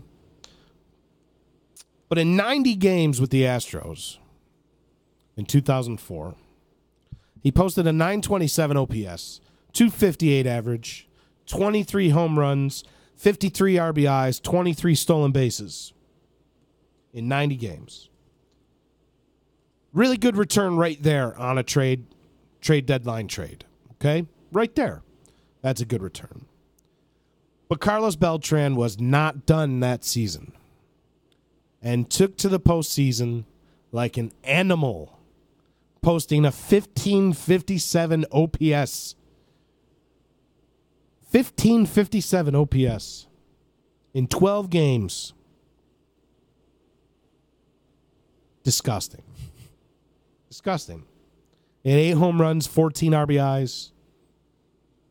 Hit .435 in that postseason. So, big deal. They lost. They lost that year in the NLCS, but on the strength of Carlos Beltran. And then Beltran goes to the Mets, signs the big contract in the offseason. And then things kind of come full circle, and Carlos Beltran signs with the Astros last year for his final season, and he wins the World Series with the Houston Astros. So that was a great deadline acquisition, and how hot he was in the playoffs that year. He was as hot a hitter as anybody that I'd seen in the playoffs. Just murdering the ball, just destroying it. So, yeah, that's definitely a worthwhile one to have on the list. So you're number 6. My number 6 happened also. It was the 2008 trade deadline. And this actually happened on deadline day, I believe. It was Manny Ramirez getting traded to the LA Dodgers. Manny Wood. Number 99, Manny Wood. Just the numbers he was putting up. And we'll throw out maybe the reason for his performance. I'm not going to turn this into this debate. I'm talking purely on the field, just the numbers Manny Ramirez put up after that trade. Played 53 games there, hit 17 home runs, batted .396. 396. 396, 489 on base percentage, 743 slugging percentage. In the playoffs, he hit .520 with a slugging over 1,000. OPS over 1,700. So acquiring Manny Ramirez at that point, and the hype, I remember the hype surrounding it. It was like, I mentioned it to you before the show, it was like, Fernando Mania almost. It was kind of that type of excitement. They were selling the wigs, the dreadlock wigs. It was like that type of excitement. And he did not fail to produce. And there's only a handful of players for the Dodgers that have been able to produce just that, like, ridiculous, almost like transcendent personality and following and just being hyped up. And it was, Fernando, Manny Ramirez, maybe even Yasiel Puig, maybe Hideo Nomo. You think of those guys. Kershaw, of course, too. But, yeah, the impact that trade had on them and just how exciting a time that was for the LA Dodgers. I had to have Manny Wood on my list at number 6. That's good, right? It's good, right? 1,500 OPS. That's good, right? 1,700 OPS in the playoffs is good, right? Yeah, that's kind of good. That was their first postseason series win in 20 years. My boy Jeff Lynch is checking in on the text line here. What's up, Jeff? Nice to see you, buddy. Hope everything is well. We're sitting here talking about baseball, my man, so stick around and listen. Moving on to my number 5. My number 5, we're talking all-time best trade deadline deals in Major League Baseball. My number 5, I'm going to go with a guy that we kind of had on our 3 down, and maybe if you stick around, we'll throw him out of the baseline too. But in 2015, Yoenis Cespedes was traded to the New York Mets. And the New York Mets ended up going to the World Series that year on the strength of what Cespedes did. Across 57 games for the New York Mets in 2015. 57 games. That's also 5th on my list is Yoenis Cespedes. Perfect. The Yoenis Cespedes trade that year was huge. And it happened like minutes from the actual deadline. It was like that was one of those deals. A minute or two right before the deadline. So going over to Detroit was Michael Fulmer is the highlight of that deal. Michael Fulmer going over there, and Luis Cessa, who ended up being a trade partner with the New York Yankees and ended up coming over in a deal with the Detroit Tigers. So Luis Cessa and Michael Fulmer, who's now maybe going to be another trade deadline casualty himself. But in 57 games for the New York Mets that year, 14 doubles, 4 triples, 17 home runs, 44 RBIs. Good for a 287 batting average, 337 on base, but a 942 OPS. Simply electric when he went over there to the Mets and propelled them all the way to the World Series, where they did end up losing, but whatever. They still made it, and it was on the strength of that trade. So sitting at my number 5, Yoenis Cespedes to the Mets. That's mine 5 as well. So number 4, I got CC Sabathia. We've already talked about the CC deal. Just to add a few kind of things on it. Oh, I switched just to you. Whoops.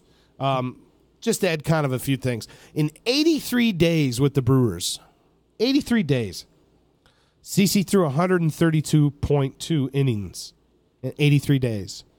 11-2, 1.65 with a whip under 1, 128 Ks and 130 innings versus only 25 walks. But in 83 days, 132 or 130 in 2/3 innings pitched in 83 days. So that's my thing about CC. All right, so I had him a little higher than you. We both had him on a list. You can't leave a guy like that out that goes 11-2 when you acquire him, and simply a workhorse with an ERA under 2 and propels them into the playoffs. So I'm glad you had it on your list, but I had it a little higher. So that's my number 4, CC to the Brewers. My number 4, I've got a pitcher that the Yankees acquired in 1995 at the deadline, and it's David Cone. David Cone. So they acquired him. Let's see. They were on a 6-game win streak at the time, but they were behind the Boston Red Sox for the division. And after the trade, Cone became the team's ace. 9-2 record. They won the wild card that year. That was the first year that they made the playoffs coming into the World Series era for the Yankees. And they didn't win the World Series that year. It was Don Mattingly's last year. But David Cone went on to win several World Series with the Yankees. So maybe not necessarily for the immediate contribution for 1995, but over the next 5 years, he was a very impactful addition. Number 3 for me. We're going to go back to the Houston Astros. Number 3, 1998. The Houston Astros acquire Randy Johnson, the big unit, from the Seattle Mariners. Randy Johnson proceeds to go 84 innings pitched with 116 strikeouts. Good for a 10-1 record, 1.28 ERA. Interesting side note: they went on to lose. They went on to lose in the NLCS. They lost to the Padres that year, and the Padres ended up going to the World Series to face the Yankees. Interesting side note to Randy Johnson's short-term time in Houston and in the National League, even though he went on to win 3 NL Cy Youngs after that. He finished 7th in the Cy Young voting, having only been there for 84 innings. He finished 7th in the NL Cy Young voting that year. So 10-1, 1.28 for Randy Johnson, coming over from the Seattle Mariners in 1998 to the Houston Astros. And that's good for my number 3. I've got Randy Johnson on my list as well. Another interesting side note to that. Freddie Garcia and Halama, who went over to Seattle in that trade, were a combined 28-13 the next year on the 116-win record-setting Mariners. Interesting side note. So the Mariners made out in that deal too, even though you lost the big unit. He wasn't going to stay there anyway, so they did good getting that back. So Randy Johnson, who you got for number 3? SPG. I have Randy Johnson on my list, but not quite in this spot, so we'll get to him in a little bit. But in number 3, I've got Mark McGwire to the Cardinals in 97. Wow. He was looked at as a rental at the time. It wasn't looked at as a long-term addition. But the Cardinals ended up giving him a contract extension. And we all know how his years with the St. Louis Cardinals went. Just ridiculous home run totals. Before everything kind of came out years later, those were some of the most exciting times in baseball, especially if you're at Busch Stadium watching Mark McGwire just crushing baseballs. So, again, another player, that's another debate. Talking about the impact of a trade for an organization, that I think that was one of the big ones. And after being with the Oakland A's for so long, I remember it being a pretty big deal that it was time for them to move him, and it was one of the bigger names you'd ever see moved back then. McGwire to the Cardinals is a big one for me. Mark McGwire to the Cardinals, especially for what he went on to do with them. Right. Oh, yeah, exactly. Especially. I agree with that point completely. He meant a bit. I mean, they named like whole sections of the stadium after him. He meant a big deal to that town. Big Mac Land. Big Mac Land, yeah. Good. I like that. I'm going to go for number 2, all right? And so listen, I'm going to preface with this. I'm waiting for Dave to rag on me for this, but I'm going to preface with this one here. Totally not being a homer, my number 1's going to involve a Yankee, okay? But there's just reason for it involving a Yankee, and it's the only one on my list where the team that made the trade actually went on to win the World Series. Other than, I did the combined with Cleveland and the Cubs. All right, the Cubs went on to win the World Series too. So, sorry, but this was an impactful trade. So it's going to be a Yankee at number 1. But number 2, and only number 2 because they didn't go on to win the World Series. Otherwise, this would definitely be number 1. Last season, the Arizona Diamondbacks made a trade with the Detroit Tigers for J.D. Martinez. Oh, yeah. Worth mentioning that trade. All right. J.D. Martinez in the next 62 games for the Arizona Diamondbacks went unconscious. 302, 29 homers, 65 RBIs is a season for some guys. And J.D. Martinez, great season. That's an all-star season. That's an all-star season. For some people. 29 and 65 in 62 games, good for an 1107 OPS.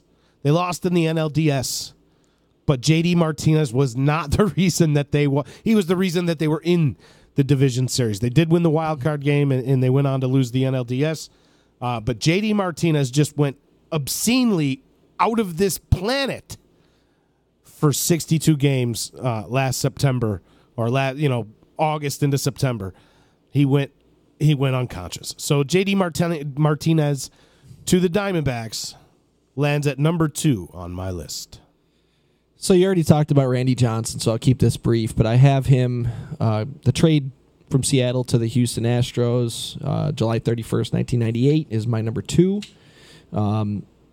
Just ridiculous. It's almost on parallel. It's almost the pitching parallel of what you were just explaining J.D. Martinez did. Struck out 116 batters in 84 innings, a 1.28 ERA, and a whip under 1. Got him to the playoffs and ended up losing. Went to Arizona as a free agent, won World Series there with some other very important trade deadline acquisitions, like Curt Schilling, who I didn't have on my list, but he was very close. So, yeah, I got the Randy Johnson trade you mentioned in my number 2. Randy Johnson, the big Randy Watson. The big unit. The big unit. Ended up on the list twice here. All right, so without further ado, I'll end the suspense. I wonder if Dave's checked in and said anything. Nope, he hasn't guessed yet. That's sad. Anyway, we're going to get to number 1 on my list, and it is a New York Yankee. And the reason that this is number 1 on my list, as I just said, is because the Yankees went on to win the World Series that year, and it was because of this man, or due in part because of this man coming over and just lighting a fire underneath the Yankees. In the year 2000, traded from the Cleveland Indians to the New York Yankees was a man by the name of David Justice. Dave Justice, former All-Star with the Braves and with the Cleveland Indians. 78 games as a New York Yankee in the year 2000. 305 batting average, 391 on base percentage. Slugged 585, good for a 977 OPS. He had 20 homers and 60 RBIs in 78 games. Almost as many walks as strikeouts. He scored 43 runs in 78 games for that 2000 Yankees team. And not only all of those stats leading up to September and October, what he did in the postseason was only go out and win the ALCS MVP.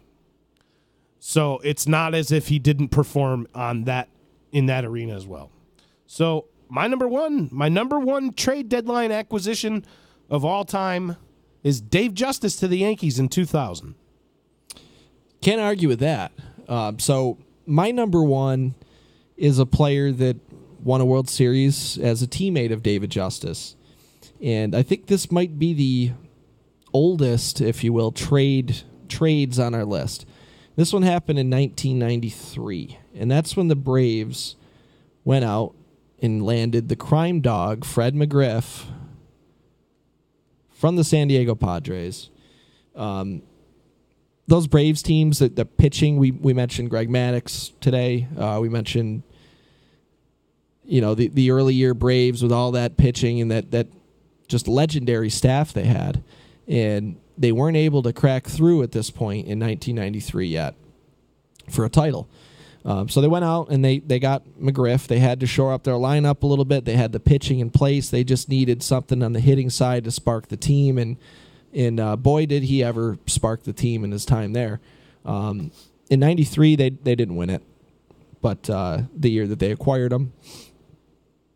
But in a couple of years down the line, a few years down the line, they did.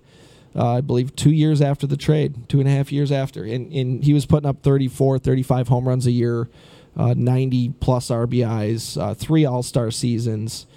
And, ended up winning a World Series title for the Braves a couple of years after the trade. So that was an extremely impactful trade in my eyes. And I don't know if the Braves win a World Series without Fred McGriff on that team. The crime dog. Even with that pitching staff, I don't know if they end up breaking through. And I mean, they get criticized enough for not having more World Series titles than one because those teams were so good.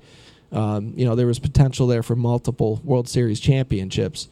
But I can only imagine the criticism if they didn't even win one. I mean, it'd be looked at as probably one of the most disappointing reigns of winning divisions every single year, but never bringing one home. But they did, in part because of Fred McGriff on the roster.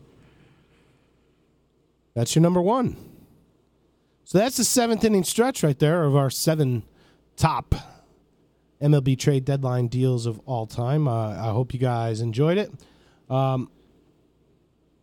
So Dave checking in. He's reading up on the Dave Justice deal, and it sounds like it was a real random deal. The Yanks were pursuing Sosa, and Cashman called Mark Shapiro about somebody else. So David Justice, it was a blessing in disguise getting David Justice that year. When Brian Cashman was 6 years old, when he was the GM of the Yankees. Yeah, seriously. You can't say enough about what he's done. Tribe management and ownership was angry with Justice because he said the best days of the tribe were behind them. And he was right. For a little while, right? Right, Dave? Just a little while? So that brings us to basically the conclusion of episode 17 of The Baseline, where I'm going to give a shout out to we're going to throw some people out of the baseline. But before that, our buddy Josh over at Priceless Inspections. Good quality home inspection is priceless. Call Josh Amodio at 315-525-8725 for your next home inspection. He provides in-depth and detailed reports, thorough inspections, and he pays attention to details. Josh has been in the construction business just about his whole life, and he knows the importance of a quality home inspection. Call Josh before you put your home on the market if you're looking to buy a home. If you just want to update your home, Josh can do all that for you. Call him today. Priceless Inspections at 315-525-8725. quality inspection is priceless, SPG. And Josh is the man. Big Josh up is to the man. Josh. He does great work. Hope you're watching, Josh. So, yeah, that brings us to Out of the Baseline. I will mention, too, before we move on to Out of the Baseline, Josh is so busy right now that get a hold of him now if you want to get a booking, because he's in demand. He is an in-demand guy because he does the best work. There's a reason why people are calling him to do home inspections and all this other stuff. So, yeah, give him a call soon if you're looking to do that stuff. So we're going to move over out of to the baseline. Out of the Baseline here. And this is a list that you don't want to be on with us. And I'm going to start it off tonight with my first. Our Hall of Shame. My first Out of the Baseline. Now, I understand that in recent days, there's been shows of support. There's been teammates coming to the aid of publicly. There's been teammates I have this written down too. So lining same up topic I was going behind to cover too. This young man during TV interviews as a show of support. But for me, there was a standing ovation in Milwaukee last night. That's what I have the problem with. But for me, I can't give a pass that easily. When you're 17 years old, you know better than to put things of that nature onto social media. Of course, I am talking about Josh Hader of the Milwaukee Brewers. And, kids do stupid things. And it's not to say that I would put him off the hook for that at all, by any means. It is terrible that he was putting things out on social media like this. Racist and homophobic in nature. It is terrible. I'm not going to repeat it. If you want to go and see what Josh Hader But my biggest problem is with the Milwaukee fans. Is with the fans. It's not, my biggest problem isn't necessarily with Josh Hader. No. And I'm not trying to make light of what he did by exactly. any means. My biggest problem is a stadium full of people standing and applauding. And I'm not saying that he should be suspended or anything. Honestly, it was so long ago that I think you just move on, especially if you don't see any major issues with teammates. If his teammates are providing him or are offering him support, then whatever. Milwaukee Brewers, baseball, you deal with that however you feel fit. But to have the fans stand up and applaud, just the message that sends to me is just disgusting. It's sad. It's really sad. And I realize a lot of these people might not have even read up on what was said. Maybe they're uninformed, some of them. Maybe they don't realize how serious these comments were. But for a stadium full of people to stand up and clap for somebody that Did these things. it's upsetting. It's very upsetting to me. I couldn't agree more. That's the worst part about all of it for me. I'm not going to give Josh Hader a pass. No. Okay? That's not what I'm doing. It almost seems like he's getting a pass from a lot of people. His teammates are a different story. And don't give me the argument that, well, I shouldn't hold it against him because his teammates don't hold it against him. His teammates are showing tremendous class as an organization, as teammates, as a team. Yeah. They're identifying and they don't need this distraction right now. They're in the thick of the playoff and so they race. went out and they put a stop to it. They have to bond together and go out there and do the best they can on the field without these other things in their mind. It doesn't excuse what he did. It doesn't. Whether you were 17, whether it was 7 years ago, it doesn't matter. It's not excuse. You can be remorseful and you can get a second chance. I'm not that type of guy that's not going to say you get a second chance, but you don't get a pass. But you don't get a pass, but you know what else you shouldn't get is a standing ovation. Exactly. So, Josh Hader, I'm not going to throw you out of the baseline, okay? But You're out. You're out, okay? Milwaukee Brewers fans. You're out of the baseline. Not all of them, but the ones who ones who stood up. Who did that, yeah. You're out of the baseline. You're out twice. We're not going to put the organization out, just the fans that stood up. I'm sorry, but that's wrong. I understand you want to show support for a young man that maybe made a mistake, and not everybody's perfect. We get all that, but show support with letters or tweets. Don't stand up and clap, because that's a slap in the face to everybody that he insulted with his tweets. So, Milwaukee Brewers fans, you guys are out of the baseline. Got a couple PED suspensions. Yeah, Antonio Bastardo. Probably most remembered for being a Philadelphia Philly. He's with the Pirates organization now.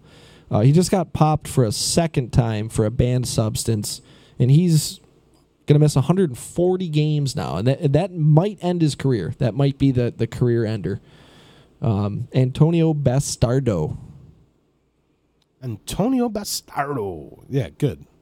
Get him out of here. Antonio Bastardo. You're out of the baseline. You're out of the baseline. Who else? The Mets. The Mets, I throw them out every week. You're staying out, you're out. But handle the Cespedes situation a little bit better, could you? You just think about the last couple days. The closer trade, Syndergaard with his disease now, and Cespedes in just 2 days, really. And the fire at the stadium in the hallway, and the peanut vendor dying on duty. It's just been a very Mets year. Oh, the Mets, you're out. You're staying out. We've told you this, but I'm going to throw you out. They should revive Major League and make it about this year's Mets. I agree. That's what we call a winning streak. So we're going to leave the Mets out of the baseline. But they didn't lose tonight. They were rained out. That's a bonus, right? It's a good day for the Mets. Who else? Any more out of the baseline? That's all I got. I think that's it for me. I thought I had one more, but I guess I don't. Somebody needed to get thrown out. It was Josh Hader and the Milwaukee fans. The Brewers fans, and Antonio Bastardo. So, out of the baseline was brought to you by Steep Pawnee Volkswagen. Stop down to their showroom at 5046 Commercial Drive in Yorkville, New York. 5046. See why it's easy to do business with Steep Pawnee Volkswagen. SteepPawneeVolkswagen.net. 5046 Commercial Drive. So Dave Bannock, our off-site statistician, wants to throw somebody out of the baseline. He wants to throw Major League Baseball. He wants to throw Major League Baseball out of the baseline for allowing the Texas Tribe game to be played in 110-degree heat or 117 degrees. What was the temperature, Dave? Something really ridiculous there in Texas. So, Major League Baseball. You're out of the baseline. Because Dave says so. That's why.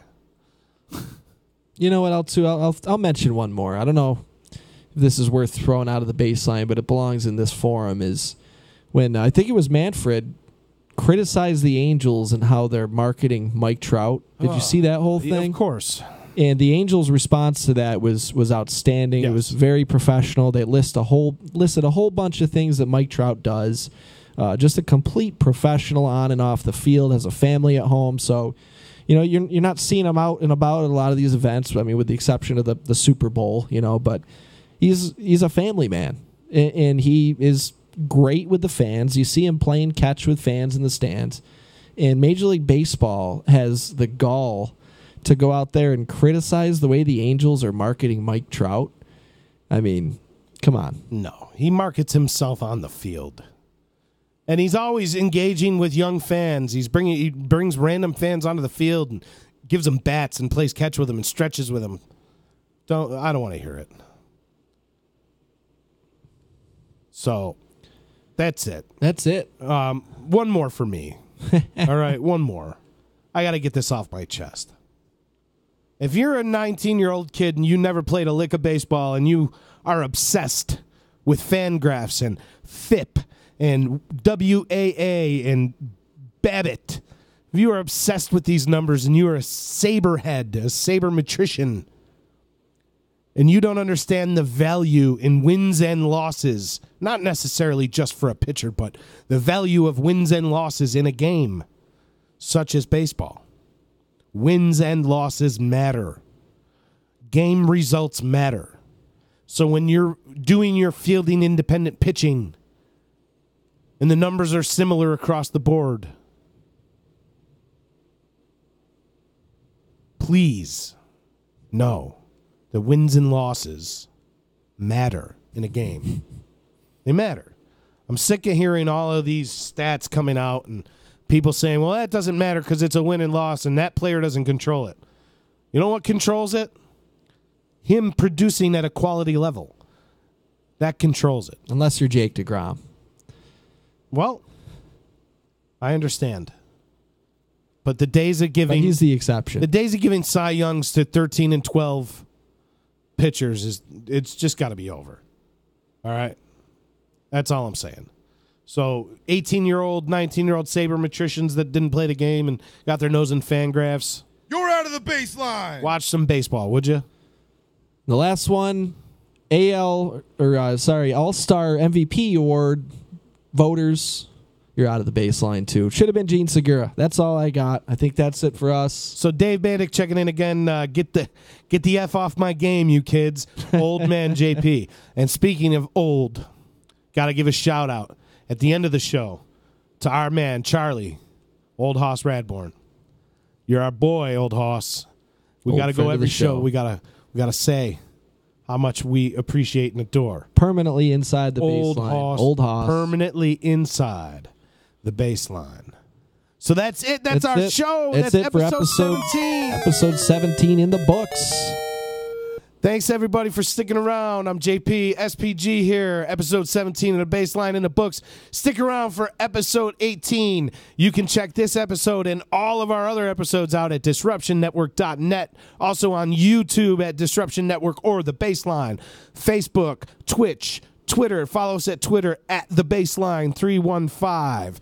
Thanks for sticking around, everybody. We really appreciate it. We'll see you next week. Next week's Hall of Fame induction ceremony. We might be talking about the class that's going in and also about the trade deadline. The squeeze will be on. We'll see you next week, everybody. Thanks so much. Peace.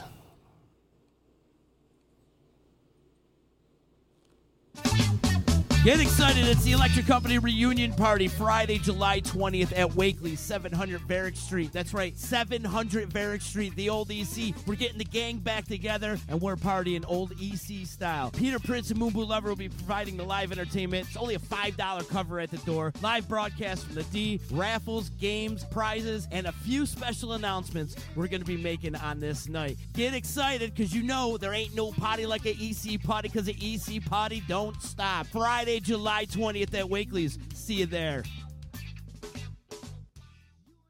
The Property Sisters of the Mohawk Valley was born when three top producing agents with over 25 years of combined experience selling real estate joined forces to take real estate to the next level. We practice with honesty, integrity, and the knowledge to help make the buying and selling process easy and stress-free for all of our clients. We pledge to always make our clients our top priority from start to finish and even after the house is closed. We will always be a valued resource for information and assistance for our buyers and sellers. Our customers over the years have become not only past clients, but great friends. As we join hands together as the Property Sisters of the Mohawk Valley, we look forward to serving our clients and our community and making a positive difference. You can reach us at 315-601-9630 for all of your real estate needs. Hi, this is attorney Nick Pasalacqua. The team of attorneys I have assembled at Pasalacqua & Associates has been carefully hand-picked to include the best trial attorneys in the particular areas of the law that we practice.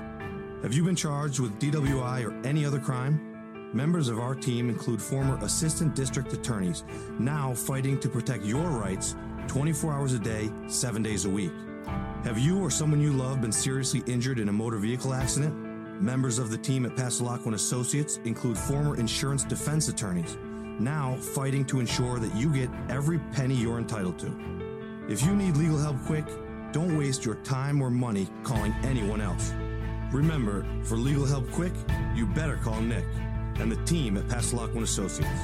315-500-NICK or 315-500-6425 or visit cnytriallaw.com today.